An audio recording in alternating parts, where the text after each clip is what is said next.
우리가 로마서 본문을 통해서 흔히 우리가 복음을 안다고 하면 항상 그 질문을 하게 되죠. 그 질문이 뭡니까? 해보셨죠? 뭡니까? 막 살아도 됩니까? 라고 하는 거죠.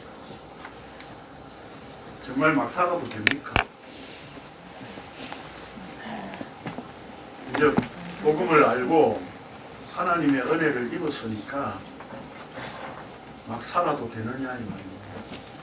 내 마음대로 그냥 이제 살아도 괜찮은 겁니까? 어차피 다 죄인데. 그래서 초대 교우 중에 어떤 사람은 제가 이름은 기억이 안 나는데 하나님은 용서하시는 것이 하나님의 의무다. 그렇게 말한 사람이 있습니다. 그러니까 하나님은 어차피 용서하실 분이고 그게 자기의 할 일이시기 때문에 우리는 죄 가운데서 죄를 계속 지으면 하나님은 알아서 은혜를 더하시고 용서를 하신다. 그렇게 이해를 했다는 겁니다. 어쩌면 예수 그리스도 이후에 이 복음을 역사 속에서 이렇게 흘러온 과정이나 이 내용을 우리가 쭉 이렇게 보면 거기 의자 하나 과정을 보면 그 복음에 대한 오해 뭐 이런 것들로 인해서 생겨난 이단들이 굉장히 많습니다.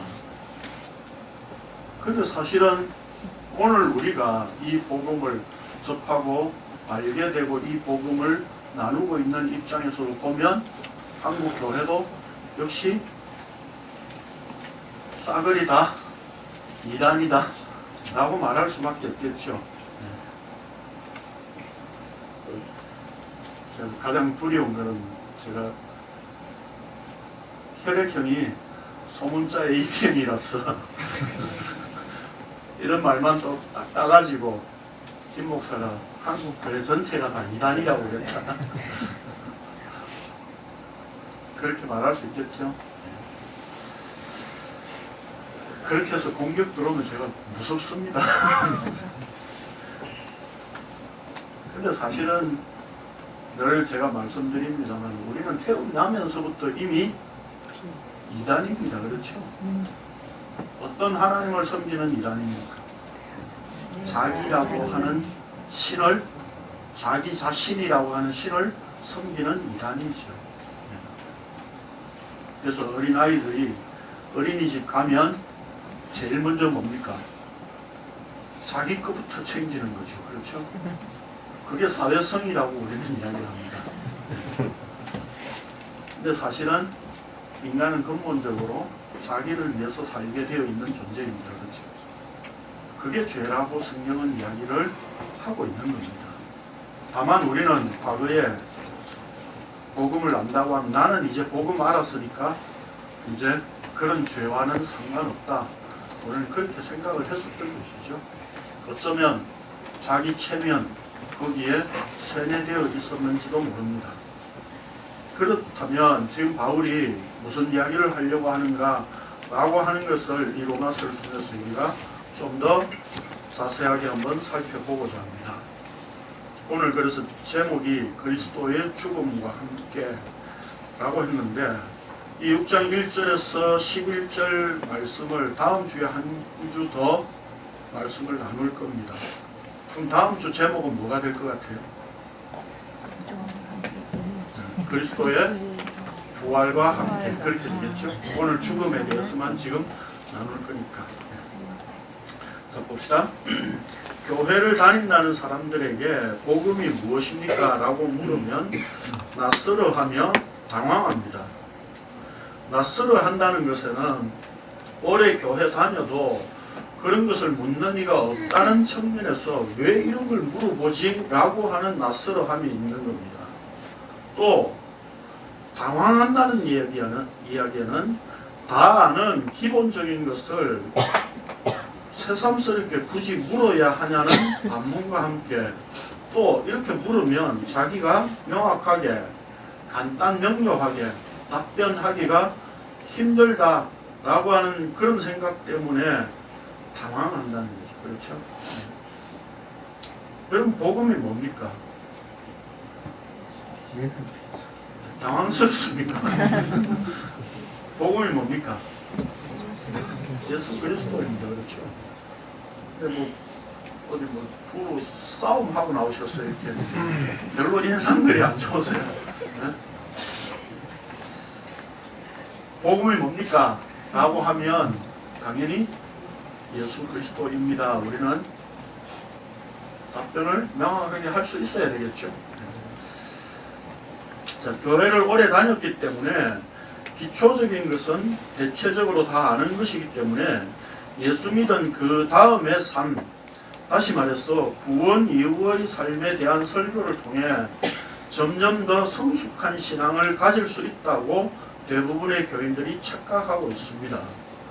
그래서 설교자도 설교의 비중을 복음 설교와 성숙에 대한 설교를 적절한 비중으로 설교해야 신앙이 어린 자와 신앙이 성숙한 자가 균형 있게 신앙을 유지하는 교회로 목회할 수 있다고 생각합니다. 이게 대부분의 목사님들의 생각이에요. 그래서 복음 설교와 성숙의 설교로 나눕니다. 그러나 설교가 복음 설교 따로 있고 성숙한 신앙이 되도록 독려하는 그런 설교의 구분은 있을 수가 없습니다. 왜냐하면 성경은 복음에 대해서만 말씀하고 있기 때문입니다. 로마서뿐만 아니라 성경의 모든 책들이 우리가 이미 나누었던 로마서 본문의 표현대로 하자면 하나님의 복음에 대한 말씀이라는 것입니다.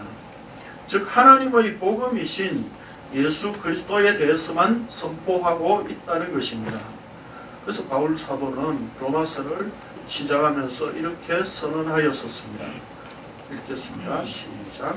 예수 그리스도의 종 바울은 사도로 부르심을 받아 하나님의 복음을 위하여 특정함을 입었으니 이 복음은 하나님이 선지자들을 통하여 그의 아들에 관하여 성경에 미리 약속하신 것이다. 그의 아들에 관하여 말하면 육신으로는 다윗의 통해서 나셨고 성령의 영으로 죽은 자의 가운데서 부활하사 능력으로 하나님의 아들로 선포되셨으니 곧 우리 주 예수 그리스도시니라. 그래서 제가 로마서 처음 시작하면서 로마서는 뭐에 관한 책이라고요? 하나님의 복음. 잊어버리지 마십시오. 로마서 처음 시작하면서 하나님의 복음에 대해서 말하기로 작정하고 바울이 로마의 교회에 보내는 이 서신을 쓰고 있는 겁니다. 그러면 로마서 전체를 통해서 우리는 뭘 생각해야 되는 겁니까? 하나님의 복음이라고 하는 그 관점에서 로마서 전체를 생각해야 되는 겁니다. 혹자는 로마서를 1장부터 11장까지는 복음에 대해서 말하고 있고 12장부터 16장까지는 우리의 신앙의 성숙에 대한 부분을 다루고 있다. 그렇게 나눕니다. 그러나 저는 로마서를 그렇게 나누고 싶지 않습니다.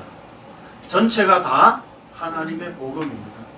그러면 제가 첫 로마서를 강론을 처음 시작하면서 하나님의 복음이라고 한 이 말의 의미는 뭐라고 말씀드렸었죠? 제일 먼저 복음 네 거 아니잖아. 누구 거라고요? 하나님의 것이라고. 하나님의 소유로 되어 있습니다. 하나님의 소유격으로 표현하고 있습니다. 우리의 복음이 아니고 하나님 편에서 주어졌다는 얘기입니다. 그렇다면 로마서 전체가 하나님께서 주신 복음이 우리에게 어떻게 나타났는가 라고 하는 차원에서 우리는 생각을 할 수밖에 없는 겁니다. 자, 이런 점에서 우리가 로마서를 참고하면서 계속 하나님의 복음이라는 것에 초점을 맞추어 나가고 있는 것입니다. 그렇다면 오늘 본문의 1절 말씀이 그런즉 우리가 무슨 말을 하리요 은혜를 더하게 하려고 죄에 거하겠느냐 라고 했습니다. 이 말씀도 하나님의 복음이라는 관점에서 생각하자면 결코 나올 수 없는 물음입니다. 그리고 이런 질문을 한다는 거죠. 그렇죠? 네. 그런데 자, 우리가 지금 우리 성경은 이렇게 장으로 나누어져 있는데 제가 늘 말씀드리죠. 성경은 장절에 본래 구분이 없다고. 그러면 우리가 5장, 6장을 나누어서 생각해 볼 문제가 아닙니다. 그렇죠? 지금 바울이 뜬금없이 지금 이 질문을 우리가 은혜에 더하게 하려고 죄를 짓겠느냐 라고 이렇게 뜬금없이 묻는 물음이 아니라는 겁니다. 그러면 자, 그 물음에 대한 배경이 뭡니까? 좀 짧게 보면 바울 사도가 이렇게 묻는 이유는 5장 15절에서 그러나 이 은사는 그 범죄와 같이 아니하니 곧 한 사람의 범죄를 인하여 많은 사람이 죽었은즉 더욱 하나님의 은혜와 또한 한 사람 예수 그리스도의 은혜로 말미암은 선물은 많은 사람에게 넘쳤느니라 라고 하였고, 또 20절에서 율법이 들어온 것은 범죄를 더하게 하려 함이라 그러나 죄가 더한 것에 은혜가 더욱 넘쳤나니 라고 하고 있기 때문입니다. 바울이 복음을 은혜로 강조하니 율법에 찌들어 살던 자들이 그러면 마음대로 이제 죄를 지어도 하나님께서 계속 은혜를 베푸시니 죄를 지어도 괜찮은 것 아니냐 하는 물음이었습니다. 그러니까 율법을 가지고 살던 사람은 뭡니까? 계속 그 율법의 규칙, 이런 어떤 조항, 법 조항에 맞추어서 내가 그것대로 살아야 돼 라고 하다가 그 율법에 의해서 구원받는 생명이 주어지는 것이 아니라 하나님의 생명은 하나님의 은혜로 주어집니다. 이렇게 바울이 선포하고 있다는 얘기입니다. 그럴 때 은혜가 뭡니까? 은혜가 뭐죠? 공짜로 주어지는 건 무엇? 근데 그 앞에 항상 뭐가 붙어야 전제되어 있어야 된다 그랬죠? 뭐가 전제되어 있어야 됩니까? 자격 없는 자에게 주어지는, 자격 없는 자에게, 그게 항상 전제되어 있어야 됩니다. 밑에 나옵니다. 따로 적으실 필요 없어요. 그러면 자격 없는 자에게 은혜로 생명이 주어졌다면 이제 율법 필요 없고 이제 내 마음대로 그냥 살아도 되겠네 라고 하는 질문을 한다는 것입니다. 그래서 바울이 아마 복음을 전하면서 이런 질문들을 많이 받았던 것 같아요. 아마도 바울이 복음을 전하면서 은혜를 더하기 위하여 죄를 더 지어야 한다는 이런 질문을 많이 받았던 것으로 보입니다. 그래서 이 서신을 쓰면서 복음을 선포할 때 나오는 많은 질문들에 대하여 바울 스스로 질문을 던지고 그에 대한 답변을 하고 있습니다. 하나님의 은혜를 말하면 대부분의 사람들은 죄를 마음대로 지어도 괜찮다고 생각하고 더 나아가서 은혜를 더하기 위하여 더욱 죄를 많이 짓는 것이 하나님의 은혜를 더욱 깊이 경험할 수 있다는 식이다 라고 하는 겁니다. 이른바 막 살아도 된다는 식입니다.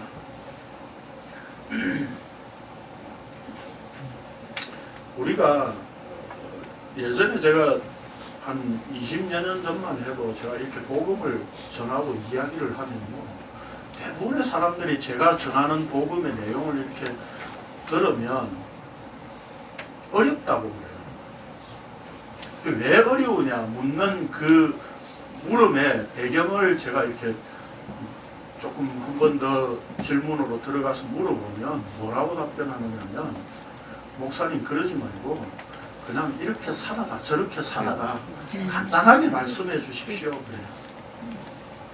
이제까지 저의 강론은 이렇게 살아라 저렇게 살아라 하는 것이 없고 이게 복음입니다 라고 늘 강론을 했었거든요. 그러니까 사람들은 이제 복잡한 거죠. 늘 기존 교회에서 우리가 설교를 듣고 신앙생활을 한다는 것을 목사님이 설교를 통해서 이렇게 사십시오 저렇게 사십시오 다 해왔다는 겁니다. 그래서 제가 예전에 부교육자로 생활할 때에 부천에 모 교회가 있는데 그 교회는 이사 가는 것까지 직장을 옮기게 되는 이런 것까지 목사님한테 다 상담을 해요.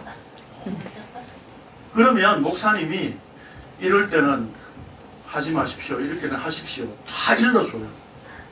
특히 회사가 지방으로 이사를 가는데 목사님 나 그 직장에 계속 다녀야 됩니까? 라고 하면 다니지 마십시오.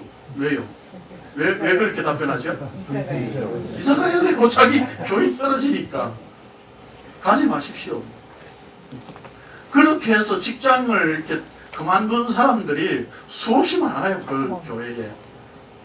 그러면서 그런 간증을 이제 또 하는 거죠. 예? 교회를 중심으로 생활하니까 어떤 복이 오더라. 그런 어떤 간증을 목사님들이 하는 거죠. 이게 뭡니까? 예? 목사가 교인들의 정신을 장악해서 이래라 저래라 라고 하는 것이 목사들은 그걸 목회라고 생각하거든요.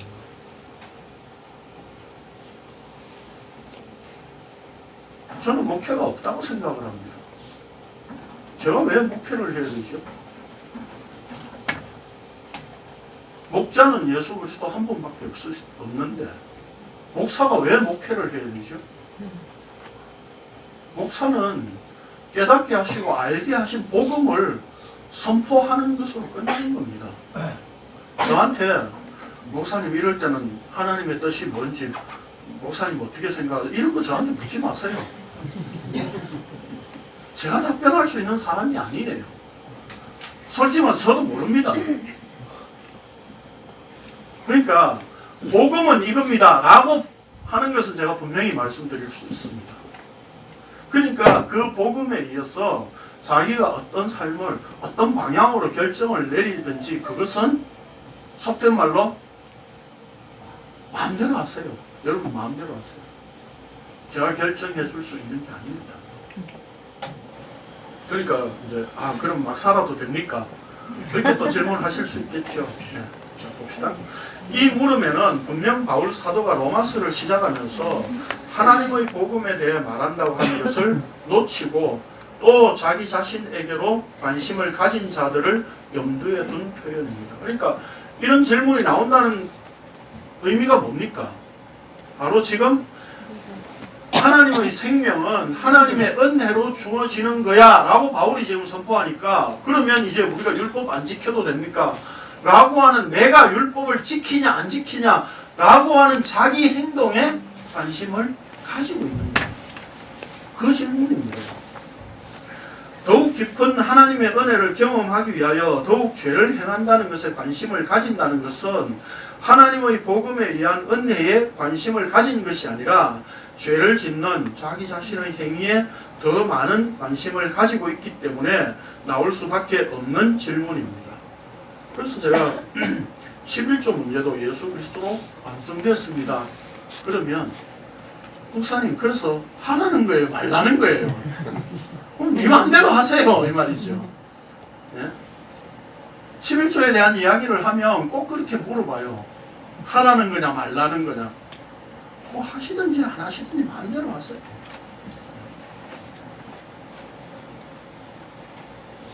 다시 말해서 하나님의 은혜를 더하기 위하여 죄를 더 짓고 막 살아도 된다고 생각한 것은 하나님의 은혜가 자격 없는 자에게 공짜로 베푸신 것이라는 그 하나님의 뜻을 알지 못하는 것입니다.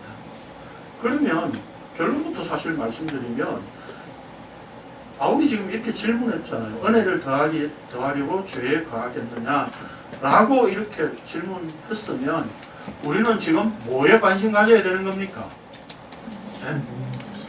내가 어떻게 살아야 되느냐 문제가 아니라 생명은 하나님의 은혜로만 주어지는 것이군요 라고 하는 그 은혜에 관심을 가져야 된다 이 말입니다.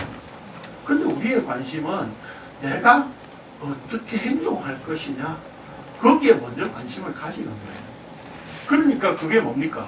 자기 집착이고 자기 구원에만 관심 가진 존재다 이 말입니다. 우리가. 그래서 죄에 거하겠느냐라고 하는 말은 계속 죄에 머물러 있다는 의미입니다. 이 부분을 세번역 성경에서는 여전히 죄 가운데 머물러 있어야 하겠습니까? 라고 번역하였고, 가톨릭 성경에서는 우리가 계속 죄 안에 머물러 있어야 합니까? 라고 번역하여 그 뜻을 굉장히 분명히 밝히고 있습니다. 그러니까 계속 죄에 머물러 있어야 하느냐라고 하는 그런 질문이라는 겁니다. 하나님의 은혜를 안다는 것은 죄가 무엇인지도 안다는 뜻입니다. 죄란 나의 행위에 의해 나올 수 있거나 나올 수 없는 것이 아니라 하나님과의 관계에서 발생되는 것으로 하나님에 의해 미치지 못하는 것이기 때문입니다. 인간이 죄인이라는 말은 하나님의 의와 전혀 관계없는 다른 권세에 매여 있다는 뜻입니다. 이런 점에서 하나님의 은혜 안에 있다는 것은 이미 죄와 관계없이 하나님의 은혜에 붙들려 있다는 뜻입니다. 그래서 이제 바울 사도는 내가 죄를 다루고 움직였던 것이 아니라 죄가 나를 다루고 이끌었던 상태에서 빼내셔서 하나님의 은혜 안에 머물러 있게 하셨다는 것을 예수 그리스도의 십자가로 설명합니다. 그럴 수 없느니라. 죄에 대하여 죽은 우리가 어찌 그 가운데 더 살리오. 무릇 그리스도 예수와 합하여 세례를 받은 우리는 그의 죽으심과 합하여 세례를 받은 줄을 알지 못하느냐라고 하였습니다. 바울은 그럴 수 없느니라 라고 단호하게 선언하였는데, 이 말씀을 좀 풀어서 말하자면 결코 그렇게 될 수 없다, 그렇게 되고 싶어도 못 된다는 뜻입니다. 하나님의 은혜를 더하기 위하여 죄를 행하며 막 살자는 식으로 그렇게 되고 싶어도 그렇게 될 수 없다는 뜻입니다. 그러니까 막 사세요 라고 해도 하나님의 은혜에 정말 붙잡혀 있는 자라면 막 살 수가 없다는 뜻입니다. 왜냐하면 우리는 죄에 대하여 죽었기 때문이라는 것입니다. 죄에 대하여 라고 번역하였는데 정확하게 표현하자면 죄 안에서 라고 하는 말입니다. 즉 우리는 죄 안에서 죽었는데 어떻게 그 죄 안에서 더 산다 혹은 살아있다고 말할 수 있느냐 하는 것입니다. 그러니까 지금 2절의 말씀의 의미가 무슨 뜻인지 이해하시죠? 이해되시죠? 네. 그러니까 죄 안에서 이미 죽었습니다. 그런데 죄 안에서 우리가 내가 어떻게 살 것이냐, 이런 물음은 합당하지 않다는 겁니다. 이제 바울 사도는 예수 그리스도와 합하여 세례를 받은 우리는 그의 죽으심과 합하여 세례를 받은 줄을 알지 못하느냐라고 하여 세례로 비유하여 설명하는데, 여기서 말씀하는 세례란 단순히 오늘날 교회의 의식으로 행하는 세례가 아니라 죽음을 의미하는 표현입니다. 흔히 세례라고 하는 단어가 나오니까 교회에서 의식으로 물을 뿌려서 행하는 세례를 가지고 우리가 학습을 받고, 흔히 6개월 지나야 교회 온 지 6개월 지나야 학습 주고 또 1년 지나야 세례를 받고 그렇게 하잖아요. 그런 기준을 두고 있잖아요. 그래서 그 세례를 받는다는 의미는 우리가 예수 그리스도와 더불어 죽는다 이렇게 설명을 하지만, 그 세례를 무엇에 이야기합니까? 교회의 의식에 갖다 맞추어서 이야기를 하고 있는 것이죠, 사실은. 그렇죠? 네. 그러니까 그 의식에 의해서 죽는 그런 세례가 아니라는 겁니다. 자, 예수님께서 하신 말씀을 보면 복음서에 이렇게 나타나고 있습니다. 이어서 2절 같이 읽을게요. 시작. 예수께서 이르시되 너희가 구하는 것을 알지 못하는도다. 내가 마시는 잔을 너희가 마실 수 있으며 내가 받는 세례를 너희가 받을 수 있느냐. 나는 받을 세례가 있으니 그것이 이루어지기까지 나의 답답함이 어떠하겠느냐. 예수님이 말씀하신 이 세례는 뭘로 보입니까? 십자가로 보이죠. 네. 십자가를 앞두고 지금 이 말씀을 하고 계신 겁니다. 그러니까 세례는 성경에서 죽음으로 표현하고 있는 겁니다. 이 말씀들은 예수님께서 십자가를 염두에 두고 하신 표현입니다. 즉 예수님께서 받으시는 세례란 십자가 죽음을 의미합니다. 이런 점에서 바울은 고린도전서에서 구약 이스라엘의 출애굽 사건을 언급하면서 이렇게 기록하고 있습니다. 시작. 형제가 나는 너희가 알지 못하기를 원하지 아니하노니 우리 조상들이 다 구름 아래 있고 바다 가운데로 지나며 모세에게 속하여 다와 구름과 바다에서 세례를 받고 다 같은 신령한 음식을 먹으며 다 같은 신령한 음료를 마셨으니 이는 그들을 따르는 신령한 반석으로부터 마셨으며 그 반석은 곧 그리스도시라. 모세가 홍해 바닷가에서 세례식을 행했겠습니까? 네? 그런 의미가 아니죠. 네. 그렇죠. 이 세례란 뭡니까? 바로 홍해 바다를 걷는 것을 가지고 이야기를 하는 거죠. 자, 이스라엘이 모세에 의해 출애굽할 때에 홍해를 걷는 것을 세례를 받은 것으로 나타내고 있습니다.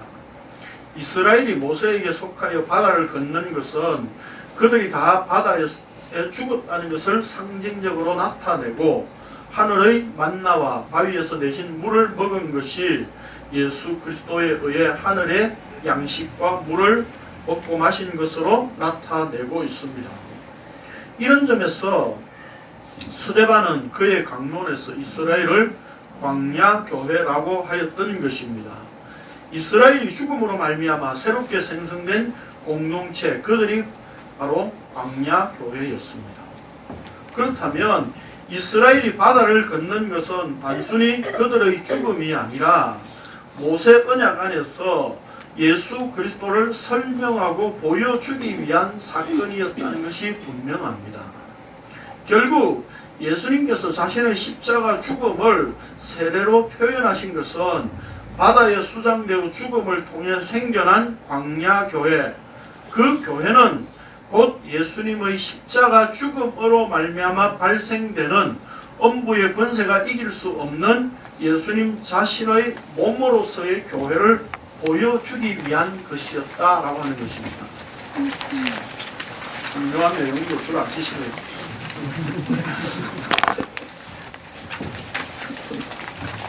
무슨 얘기인지 지금 이해되십니까?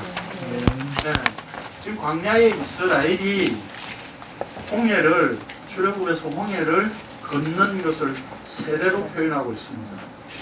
그리고 그 광야에서 그들이 만나와 반석에서 물을 먹었던 것이 바로 하늘의 양식이고 바로 그 반석이신 그리스도로 말미암아 먹는 생수라고 바울은 고린도전서 10장에서 말씀하고 있다는 겁니다. 그런데 그 광야에 있는 이스라엘의 무리를 스데반이 사도행전에서 7장에서 강론할 때에 그 광야에 있는 이스라엘의 무리를 광야교회라고 언급했다 이 말입니다. 그러면 세례를 통해서 죽어서 새롭게 생성되는, 발생되는 자들이 바로 교회라고 하는 의미입니다. 그렇다면 예수님이 바로 십자가 죽음을 세례로 이야기했다는 것은 바로 예수님의 그 십자가 죽음으로 말미암아 생성된 자들이 바로 이제 주님의 몸으로서의 교회다 이 말입니다. 이해되시죠? 그러니까 우리가 지금 로마서 6장을 단순하게 나 개인의 어떤 관심을 가지고 지금 설명하는 게 아니에요. 교회에 대한 설명입니다. 네. 좀 더 읽어봅시다. 자, 그래서 마태복음 16장 봅시다. 시작. 또 내가 너희에게 이르노니 너는 베드로라. 내가 이 반석 위에 내 교회를 세우리니 음부의 권세가 여기지 못하리라. 예. 자, 그래서 시몬을 부르시고 그를 베드로, 페트라라고 돌멩이, 바위라고 이렇게 이름을 바꾸시죠. 그 바꾸어 주신 이유는 뭡니까? 바로 이 베드로의 입에 바로 주는 그리스도시요 살아계신 하나님의 아들입니다 라고 하는 그 고백을 베드로를 통해서 나타내시기 위하여서 베드로를 반석으로 이름을 지어주셨던 겁니다. 그런 점에서 베드로의 이 고백 위에 바로 이 고백으로 말미암아 생성된 자들이 바로 발생된 자들이 교회야 라고 하는 것으로 예수님이 지금 말씀하고 있는 겁니다. 그러니까 지금 캐톨릭은 이렇게 뭐 교황을 세워놓고 초대 그 베드로 이후에 베드로가 초대 교황이고 이제 그 교황을 세워서 교회가 유지되는 그런 차원의 설명이 아닌 것입니다. 지금 바로 결국에는 뭡니까? 베드로가 고백한 이 주는 그리스도시요 살아계신 하나님의 아들입니다 라고 하는 이 고백은 어디에 있다는 겁니까? 결국에는 반석이신 예수 그리스도께 있다라고 하는 것을 보여주기 위한 거예요. 그런데 왜 엄부의 권세가 이기지 못하리라 라고 그랬습니까? 이것은 예수님의 십자가 죽음으로 발생되는 것이기 때문에 그렇다라고 하는 의미입니다. 자, 그러므로 교회란 예수님의 십자가 죽음에 의해 다시는 죽음의 권세가 다스릴 수 없는 존재로 생성된 존재들입니다. 예수 그리스도와 연합되어 그분이 십자가에 죽을 때에 우리도 함께 죽었던 것입니다. 예수 그리스도의 십자가 죽음이 나의 죽음으로 인정된 자가 교회입니다. 예수님께서 십자가 세례를 받으실 때에 나도 그분과 함께 세례를 받았습니다. 예수님이 이 땅에 오셨을 때 내가 단번에 척 알아보고 예수님을 믿고 영접하고 그분이 십자가 죽으실 때 내가 죽은 것이 아니라 내가 예수님을 십자가에 못 박아 죽인 자인데 예수님께서는 나를 그 십자가에 끌고 들어가 함께 죽으신 것이었던 겁니다. 이가 두 개 들어있습니다. 이것이 은혜로 주어졌다는 의미입니다. 그러니까 우리가 로마서 6장을 읽으면 항상 우리의 관심사는 어디에 있습니까? 내 구원에 관심이 있었죠. 그래서 우리가 이 본문을 읽으면 항상 율법을 행하던 이제 그런 어떤 삶이 필요 없고 그 하나님의 은혜로 무조건 구원 얻는다. 그러면 우리는 이제 어떻게 살아야 될 것이냐 이런 식으로 생각을 해왔었다는 겁니다. 그런데 지금 바울은 지금 이 로마서 6장에 연결해서 이야기를 하고 있는 것은 어떤 한 개인의 어떤 구원에 대한 것을 설명하기 위한 것이 아니라 예수님의 십자가 죽음, 그 죽음으로 그 세례를 통해서 발생되게 된 게 교회야 라고 얘기하고 있는 겁니다. 그래서 우리가 로마서 여기 앞부분 안 들으시면 계시긴 한데 로마서 1장에서 1장 1절에서 7절까지가 한 문장이라고 그랬죠. 1장 1절에서 7절까지 한 문장이에요. 한 문장으로 로마 교회 성도들이 그 복음 안에 포함된 것으로 설명했다고 그랬습니다. 그게 뭡니까? 그게 바로 교회라고 하는 이야기입니다. 그러니까 바울 사도는 지금 제가 서신서 강론을 할 때마다 말씀드리는 건데 바울은 로마 교회를 지금 교회로 보고 이야기하는 게 아니에요. 바울은 따로 늘 주님의 몸된 교회가 따로 존재하는 것으로 설명합니다. 그러면서 로마 교회에 서신을 보내면서 너희들이 이 주님의 몸인 이 모습과 일치하느냐 그렇게 물어보는 거예요. 고린도 교회가 음행이 있다고 하니까 너희들 음행 그것만 조금 수정하고 조금 똑바로 살면 진짜 좋은 교회가 될 수 있어 이런 표현이 아니라는 겁니다. 주님의 몸된 교회는 우상을 섬기는 음란을 행하는 다른 하나님과 이렇게 관계를 가지는 그 음란을 행할 수 없는 자들이야. 바울은 늘 그렇게 설명하고 있는 겁니다. 그러니까 여기 지금 로마서에서도 지금 로마 교회 너희들이 이 복음을 좀 알아야 돼 이렇게 말하는 것이 아니라 이 복음이 바로 예수 그리스도야 라고 하는 원론적인 설명을 늘 하고 있는 거예요. 그러면서 너희 로마 교회가 이 복음에 합당한 존재냐? 라고 늘 묻고 있는 거예요. 우리는 서신서를 제대로 해석이 잘 되지 않는 이유가 뭐냐면 에베소 교회, 고린도 교회, 골로새 교회 하면 그것이 교회라고 우리는 착각하고 그렇게 성경을 해석하니까 늘 서신서가 제대로 해석이 안 되는 거예요. 오늘 오후에 제가 성경에 나타난 명령법에 대해서 이 부분과 연관해서 또 설명을 드려야 되겠다 싶어서 오늘 오후 공부 시간에 그걸 할 겁니다. 그렇기 때문에 지금 성경은 우리에게 너 개인이 이렇게 하면 구원받아 그런 설명을 하고 있는 게 아니라는 겁니다. 바로 이게 교회야 이 말입니다. 어떤 게 교회라는 겁니까?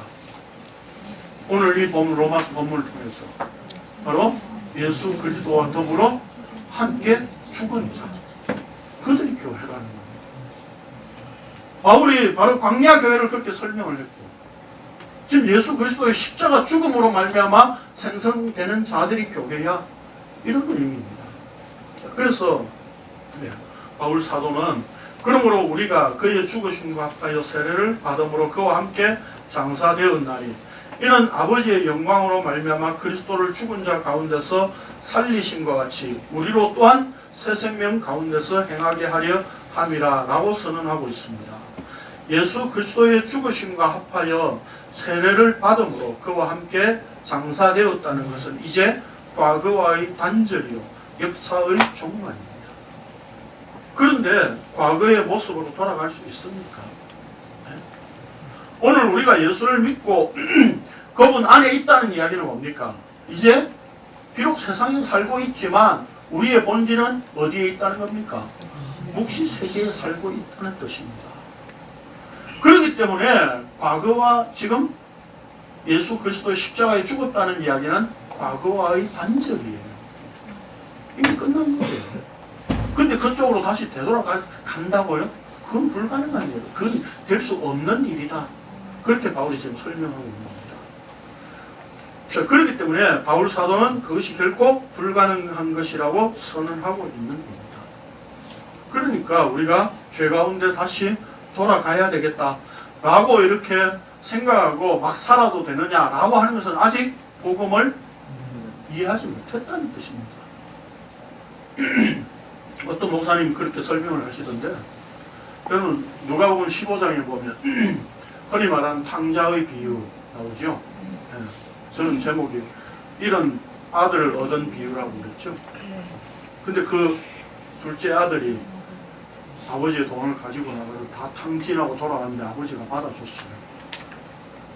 그리고 이제 거기 집에 살면서 아버지가 이제 받아주니까 이제 다시 한번 또 나가볼까? 그렇게 생각할 수 있느냐 이 말이에요. 네? 이제 과거에 아버지의 재산을 가지고 나갔던 살았던 그 삶이 얼마나 비참한 삶인가라고 하는 것을 알게 된 자가 이제 아버지의 집에서 사는 것이 얼마나 큰 은혜인가라고 하는 것을 이제 알게 됐는데, 또 이제 심심한데 아버지 재산 훔쳐서 또 슬슬 나가봐? 그렇게 말할 수 있느냐 이 말이에요. 그 과거는 이제 이미 끊어진 거예요. 그렇기 때문에 오늘 우리가 복음을 알게 됐다는 그것이 이제 다시 내가 죄를 마음대로 지어도 이제 하나님은 나를 이제 뭐 벌 주시거나 그렇게 하시지 않는 하나님이다 라고 생각한다는 것 자체가 지금 하나님에 대해서, 복음에 대해서 알지 못하고 있는 것이 아니에요. 자, 오늘날 많은 교회들은 설교를 통해 그저 착하게 살고 이 땅에서 행복하게 되는 것이 신앙생활이라고 복음을 왜곡하고 있습니다. 착하게 살아라, 선을 행하면서 살아라, 그것이 예수 믿은 이후 우리의 성숙한 삶이라고 가르칩니다. 그러면 우리가 선을 행할 수 있느냐라고 하는 것입니다. 우리가 선을 행할 수 있다는 것은 성경의 선을 그저 세상적 윤리와 도덕으로 표현하는 것에 불과한 것입니다. 그러나 성경이 말하는 하늘의 선은 다른 것입니다. 하늘의 선을 우리가 행할 수 있습니까? 결코 없습니다. 그렇기 때문에 이 땅에 착하게 살고 선하게 살려고 하는 것 자체가 우리의 죄악입니다. 제가 이렇게 또 말씀드리니까 우리는 또 뭐라고 생각합니까? 착하게 살아도 되겠네. 또 그렇게 우리는 생각을 하지요. 그게 뭡니까? 계속 내 행위에 나는 관심을 가지고 있는 거예요. 주님의 몸된 교회는 예수 그리스도의 십자가 죽음으로 발생된 자들이야 라고 성경은 그렇게 선언하고 있는 거예요. 우리가 하나님의 은혜를 입었다는 것은 바로 그렇게 예수 그리스도의 십자가 죽음에 나도 죽었다 라고 하는 것을 이제 알게 되고 그것을 인정하는 자입니다. 그런데 우리가 또다시 우리가 과거로 가서 거꾸로 이제 그렇게 살아야 될까? 살 수 있다? 그게 가능하냐 이 말이에요. 불가능한 거예요. 바울은 그렇게 이야기를 하고 있는 겁니다. 지금. 자, 그렇기 때문에 복음을 이야기하고 하나님의 은혜를 말하면 막 살아도 되느냐고 묻습니다. 그것이 하나님의 복음, 은혜에 대해 알지 못하기 때문에 오직 자기 자신에게 관심을 가지고 자기 행위를 막 살아도 되는 것으로 생각하는 것입니다. 믿음이신 예수 그리스도께서 머리가 되신 교회로서 행하게 하신다는 것은 죽음을 넘어서는 생명에 관한 겁니다. 그래서 바울 사도는 갈라디아서에서 이렇게 선포했습니다. 시작. 그러나 너희는 우리 주 예수 그리스도의 십자가 외에 결코 자랑할 것이 없으니 그리스도로 말미암아 세상이 나를 대하여 십자가에 못 박히고 내가 또한 세상에 대하여 그러하니라. 세상이 나를 대하여 십자가에 못 박히고 내가 또한 세상을 대하여 죽여버렸습니다. 세상을. 흔히들 우리 정치하는 사람들이 흔히 많이 하는 말 있죠. 뭡니까? 이제 건너온 다리는 불살랐다. 불태웠다 그러잖아요. 이미 십자가로 말미암아 불태운 정도가 아니라 이미 죽은 겁니다. 예수 그리스도 그분이 십자가에 죽으십니다. 나도 함께 죽어진 거다 라고 하는 것을 바울이 지금 선언하고 있는 거예요. 그게 교회야 라고 얘기해요. 그렇다면 오늘 우리가 바로 내가 구원을 어떻게 받을 거냐, 어떤 삶을 행할 것이냐 라고 하는 관심이 아니라 나를 예수 그리스도의 십자가 죽음으로 인해서 다시 발생시킨 모임, 이 자리에 참여하게 하셨군요. 이게 하나님의 은혜군요 라고 하는 것을 우리는 날마다 확인할 수밖에 없는 자여야 됩니다. 그런데 우리의 관심은 또 여전히 나 자신에게 계속 가지는 것입니다. 목사님 이렇게 할까요? 저렇게 할까요? 그래서 제가 드리는 답변이 마음대로 하세요. 그걸 좀 더 듣기 좋게 하면 그냥 사세요입니다. 뭘 어떻게 사느냐, 내가 어떻게 행하느냐 라고 하는 그 자체가 죄 아래서 죄의 권세에 매여서 나온 질문일 수밖에 없는 겁니다. 이제 우리는 내가 어떻게 사느냐라고 하는 문제가 아니라 새 생명 가운데 살게 하신 은혜가 우리에게 주어졌다. 그 은혜를 날마다 내 속에 되새기면서 살고 있느냐? 성경은 이렇게 묻고 있는 겁니다. 그것을 이제 부활과 연관해서 바울은 좀 더 구체적으로 또 설명을 합니다. 그래서 오늘 4절까지만 말씀을 나누었는데 또 다시 1절과 11절 말씀을 통해서 예수님 그 부활이 우리에게 어떤 의미로 말씀하고 있는가. 단순히 부활절날 계란 까먹으면서 나도 다시 살아날 거야, 그게 부활인지 아니면 성경이 말하는 부활이 뭔지 우리가 다시 한번 말씀을 또 참고해 보아야 합니다. 이 관점은 바로 하나님의 복음이라고 하는 관점입니다. 그 하나님의 복음이기 때문에 나한테 관심 가지고 내 자신의 초점을 맞추어서 내가 어떻게 구원받을 것이냐 라고 하는 것과는 전혀 상관없는 이야기입니다. 우리를 하나님의 은혜로 예수 그리스도의 십자가로 말미암아 어떻게 죽이고 어떻게 살리느냐, 그게 복음이야. 성경은 그렇게 우리에게 말씀하고 있는 겁니다. 오늘 우리는 그래서 바로 예수 그리스도 그분이 십자가에 죽으셨다는 사실에 단순히 지식적으로 2000년 전에 예수님이 죽으셨지 그게 아니라 2000년 전에 예수님이 십자가 죽으실 때 나를 끌고 들어가서 죽으신 죽음이었고 지금도 날마다 이 일을 우리 안에 이루어내고 계신다는 사실입니다. 그것을 믿는 자가 바로 교회입니다. 그 교회의 개개인을 성경은 성도라고 이야기를 하고 있습니다. 이 성도는, 교회는 이제 오직 관심사가 하나님께서 죄 가운데 있는 우리들에게 어떻게 은혜를 베푸셨느냐, 그 베푸신 내용이 바로 십자가라는 것으로 선언하고 있다는 것입니다. 오늘 우리가 이 은혜를 내 속에 간직한다면 이제 내 삶을 죄 가운데서 어떻게 살아야 되느냐 하는 문제로 질문할 게 아니라 주의 그 은혜를 품고 살아가는 자가 되었다는 것을 우리는 감사와 찬양을 할 수밖에 없는 존재입니다. 기도하겠습니다. 거룩하신 주님, 감사를 드립니다. 말씀을 펼쳐보니 이 로마서에 바울이 복음에 대해서 그토록 애잔하게 설명하고 애끓는 심정으로 복음을 나타내고자 했던 그것이 바로 예수 그리스도의 십자가에 있음을 오늘 우리는 다시 한번 확인하게 하심을 감사를 드립니다. 그래서 주님, 내 복음이 아닌 것에 감사를 드립니다. 하나님의 복음이었기 때문에 하나님께서 우리에게 은혜로 베푸신 이 놀라운 비밀을 이제 알게 하셨사오니 깨닫게 하셨사오니 이 하나님의 은혜 안에 사는 것으로 늘 주께 감사와 찬양을 할 수밖에 없는 존재인 것을 서로 만날 때마다 확인하게 하고 주시고 이 주님의 몸으로서의 교회로 사라질 수 있는 은혜와 능력이 저희에게 주어졌다는 것을 새삼 확인함으로 이제 내 마음대로 살려고 하는 것이 아니라 주의 뜻대로 사라지는 것에 감사가 터져나오게 하여 주옵소서. 예수님의 이름으로 기도합니다. 아멘.